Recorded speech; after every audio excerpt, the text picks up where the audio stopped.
আসসালামু আলাইকুম। প্রিয় দর্শক, অন্য মঞ্চের আলাপ চাইতে আপনাদের সকলকে আমন্ত্রণ জানাচ্ছি। আয়নাঘর, এক আয়নাঘর দেখালো সবাইকে। গ্রিলে নতুন রঙের গন্ধ। এক চেয়ার বানিয়েছে, সেটাও আবার চেয়ার ঠিক কিনা সেটা একজন পরীক্ষা করে দেখছে। এইভাবে মানুষকে ধোঁকা দেওয়া। এবং আমাদের জানি না, আমাদের যারা এই আন্তর্জাতিক যে সমস্ত খ্যাতিসম্পন্ন মিডিয়াগুলি আছে, তারা যাচাই বাছাই না করে, না দেখে, বা জাতিসংঘের মানবাধিকার কমিশন থেকে যাদের পাঠিয়েছিল তারাও কোনো কিছু যাচাই না করে রিপোর্ট দিয়ে দিল। আজকে আপনারা দেখেন বাংলাদেশের অবস্থা, পুরো জঙ্গি শাসন। প্রতিনিয়ত নারী ধর্ষণ, নির্যাতন, ছিনতাই, ডাকাতি, বাড়িতে ঢুকে যেয়ে সেখানে লুটপাট, অগ্নিসংযোগ করা। কোনো মানুষের কোনো মান সম্মান বলে কিছু নেই।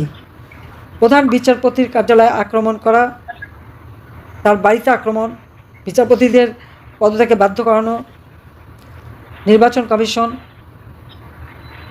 পাবলিক সার্ভিস কমিশন, মানবাধিকার কমিশন, সব জায়গায় কিন্তু ওই লাঠি সোঁটা অস্ত্র। তারা কারা? সব ইনুস বাহিনী, সমন্বয়ক, ছাত্র। এর মধ্যে কতটুকু ছাত্র আর কতটুকু অছাত্রকে ছাত্র সাজিয়ে দিচ্ছে সেটাও একটা প্রশ্ন। ওই কিশোর গ্যাং, তাদের হাতে অস্ত্র তুলে দেওয়া। এবং আজকে জেলা উপজেলা সব জায়গায় একই অবস্থা। যে কোনো মানুষের বাড়িতে ঢুকেই তারা হামলা করতে পারে।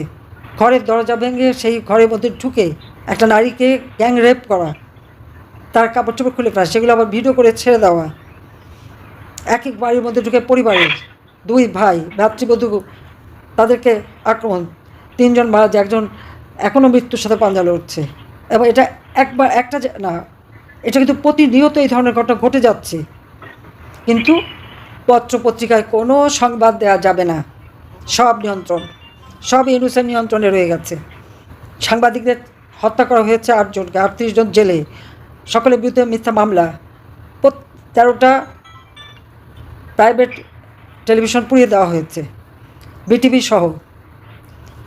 আর তাছাড়া পুলিশকে হত্যা করে করে ঝুলে রাখা, আইনজীবীদের পিটিয়ে হত্যা করা, তাদেরকে কোপানো, তাদেরকে জেলে দেওয়া, তাদের বিরুদ্ধে মামলা দেওয়া। আমাদের মানে আওয়ামী লীগের কোনো নেতাকর্মীর পক্ষে কোনো আইনজীবী দাঁড়াতে পারবে না। সঙ্গে সঙ্গে তারা সেই কী বলে, মব জাস্টিস, সব কিছু নাকি মব জাস্টিস। এখানে মব জাস্টিস নয়, এখানে হচ্ছে মব সন্ত্রাসী। এরা নিজেরাই সন্ত্রাস, নিজেরাই অপকর্ম করে, মবের নামটা শুধু জড়ায়, মানুষকে অপমান করে। সাধারণ মানুষ নিশ্চয়ই এদের সাথে থাকে না, কিন্তু তারা সেই সাধারণ মানুষেরকে উপর দায়টা চাপানোর জন্য কি মব জাস্টিস। আসলে এটা তো মব সন্ত্রাস, মব ক্রিমিনাল। এবং তারা কারা? সব একেবারে পরিচিত। শিক্ষা প্রতিষ্ঠানগুলিতে আজকে প্রায় 5 লক্ষ ছাত্রছাত্রী পরীক্ষা দিতে পারছে না। প্রত্যেকটা শিক্ষা প্রতিষ্ঠান দখল। ঢাকা বিশ্ববিদ্যালয় যান, চট্টগ্রাম বিশ্ববিদ্যালয়, রাজশাহী বিশ্ববিদ্যালয়, চট্টগ্রাম কলেজ, ওগুলি সব তাদের অবৈধ অস্ত্রের গুদামঘর হয়ে গেছে। কয়েকটা মাদ্রাসারও সেই একই অবস্থা। এবং সবই ইউনুস বাহিনী। তার টাকার কোনো অভাব নাই। তার বিরুদ্ধে আপনারা জানেন যে লেবারদের অর্থ আত্মসাৎ করার জন্য লেবারদের করা লেবার কোর্টে মামলায় সাজাপ্রাপ্ত আসামি হচ্ছে ডক্টর ইউনুস। তার বিরুদ্ধে ট্যাক্স ফাঁকি দেওয়ার মামলা, প্রায় 5টা মামলা দুর্নীতি দমন কমিশন তার বিরুদ্ধে দায়ের করেছিল। ক্ষমতা দখল করার উদ্দেশ্য হলো এই মামলাগুলি সব এক এক করে প্রত্যাহার করে নিয়েছে। পাশাপাশি জনগণকে দিয়েছে লাশ, হত্যা, জেল, জুলুম, মামলা, হামলা, এ কষ্ট। আর নিজে কি নিয়েছে? ম্যান পাওয়ারের ব্যবসা, ডিজিটাল ওয়ালেটের ব্যবসা, ছেলেকে আবার ইউনিভার্সিটি করবে সেই ব্যবসা, স্বাস্থ্যকেন্দ্র করবে সেই ব্যবসা।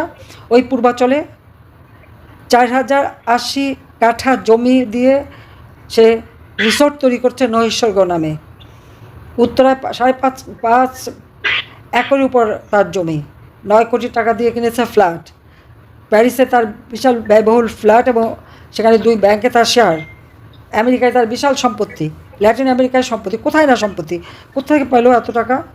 যে ব্যক্তি 6,000 টাকা বেতনে গ্রামীণ ব্যাংকে এমডির চাকরি হিসেবে ঢুকে বিশ্বব্যাপী প্রচার করলো গ্রামীণ ব্যাংকটাকে তার নিজের করা।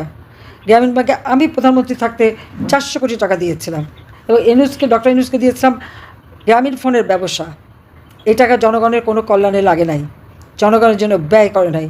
সব টাকাই সে পাচার করেছে আর বিদেশেই বিনিয়োগ করেছে, দেশে সে 1 পয়সা বিনিয়োগ করেনি। ঝড় বৃষ্টি, ঘূর্ণিঝড়, বন্যা, খরা, যখনই কোনো কষ্ট হয়েছে মানুষের, কোনোদিন সাধারণ মানুষকে একটি টাকা দিয়ে সাহায্য করেনি বা তাদের পাশে দাঁড়ায়নি। হ্যাঁ, এই সমস্ত সমস্যা আমরা সমাধান করেছি। তিনি কি করেছেন? তার তো ভালো লবিস্ট ফার্ম আছে বা কাউকে দিয়ে একখানা আর্টিকেল লিখে সে এমনভাবে দেখিয়েছে যে সব সমস্যা নাকি সে সমাধানই করেছে। সে কোনো দিন জীবনে বলতে পারবে না কোনো প্রাকৃতিক দুর্যোগ পূর্ণ কোনো এলাকা সে ভিজিট করেছে, কোনো মানুষকে দেখেছে, মানুষের কাছে গেছে বা মানুষকে কোনো সাহায্য করেছে, বরং গরিব মানুষকে ওই ক্ষুদ্র ঋণ দিয়ে মোটা অঙ্কের সুদ করে সে টাকাগুলি লুট করে খেয়েছে। আর এখন ক্ষমতায় আসা তার লাভ এটাই যে সে ব্যবসা আরও নিতে পেরেছে। তো এই বয়সে এসেও এত টাকা লোভ, এত ব্যবসা নিতে হবে, দেশকে কী দিল? আর আইসিটিতে মামলা দেয়।